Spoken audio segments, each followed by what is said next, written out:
Welcome to my channel Naidu గారి ఇంటి భోజనం. టుడేస్ రెసిపీ చుక్కకూర ఇగురు. దీనికోసం ముందుగా ఒక బాండీ పెట్టుకొని దాంట్లోకి ఒక 2 స్పూన్ల ఆయిల్ వేసుకున్నాను. ఒక హాఫ్ స్పూన్ ఆవాలు, ఒక 2 ఎండుమిర్చి, ఒక హాఫ్ స్పూన్ జీలకర్ర, దీనిలోకి ఒక 6 నుంచి 7 వరకు వెల్లుల్లి రెబ్బలు కచ్చాపచ్చాగా దంచుకొని వేసుకోవాలి. దీంట్లోకి కొంచెం కరివేపాకు, ఒక చిటికెడు పసుపు అండ్ ఒక్కసారి మిక్స్ చేసేసుకొని దీంట్లోకి నేను కారం కోసం పచ్చిమిరపకాయలు వేసుకుంటున్నా అండి. నేను మళ్ళీ ఎర్రకారం వేయట్లేదు కాబట్టి సరిపడా కారానికి తగినట్టుగా మీరు పచ్చిమిరపకాయలు చీలికలుగా చేసుకొని వేసుకోవటమే. పచ్చిమిరపకాయలు కొంచెం వేగిన తర్వాత ఒక 2 కట్టల వరకు చుక్కకూర, దీంట్లోకి మీరు పాలకూర లేదంటే తోటకూర కూడా యాడ్ చేసుకోవచ్చు. వాళ్ళు యాడ్ చేసుకోవాలంటే 2 కట్టల పాలకూరకి ఒక పావు కట్ట అది వేసుకుంటే బాగుంటుంది.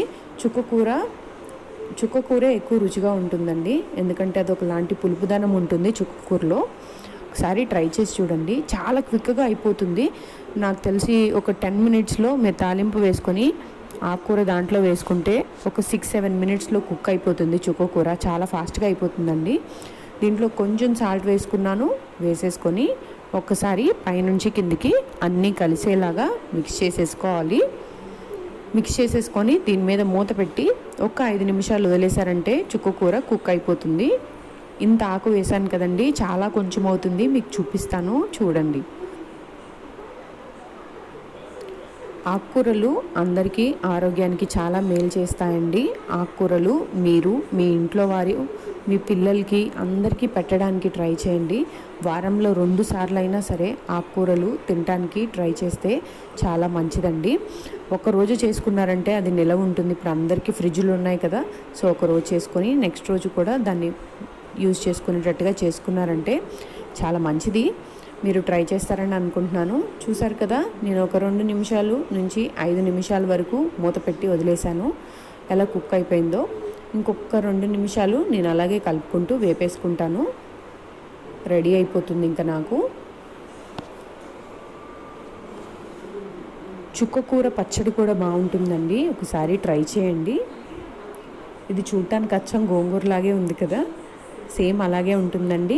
టేస్ట్ వైజ్ వస్తే కూడా కొంచెం పుల్లగా ఉంటుంది ఇది కూడా, కానీ గోంగూర ఇంకాస్త పుల్లగా ఉంటుంది. సో సింపుల్ అండ్ క్విక్గా చేసుకునే చుక్కకూర ఇగురు రెడీ అయిపోయింది. చూసారు కదా, నేను ఇంకొక 2 నిమిషాలు అలా కలుపుకుంటూ వేపేశాను, అయిపోయింది. దీంట్లోకి కాస్త కొత్తిమీర వేసుకొని ఒకసారి మిక్స్ చేయడమే. మిక్స్ చేసేసారంటే మీకు చుక్కకూర ఎగురు రెడీ అయిపోతుంది. దీంట్లో కొత్తిమీర ఫ్లేవరు చాలా బాగుంటుందండి. ఒకసారి కొత్తిమీర వేసుకొని ఎక్కువగా వేసుకోవాలి, అప్పుడే రుచిగా ఉంటుంది. అండ్ దీన్ని అన్నంలో వేడివేడి అన్నంలో కొంచెం నెయ్యి వేసుకొని కలుపుకొని తిన్నారంటే టు ద నెక్స్ట్ లెవెల్ ఉంటుంది. ట్రస్ట్ మీ, చాలా రుచిగా ఉంటుందండి.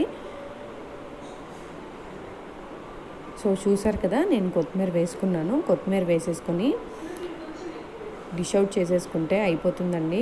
చాలా రుచిగా ఉంటుంది. ట్రై చేస్తారని అనుకుంటున్నాను. ఒకసారి ట్రై చేసి ఎలా ఉందో నాకు కామెంట్ బాక్స్లో కామెంట్ చేయటం మర్చిపోకండి. Thanks for watching my video. Please do subscribe, like and share my videos to your friends and family. Thank you.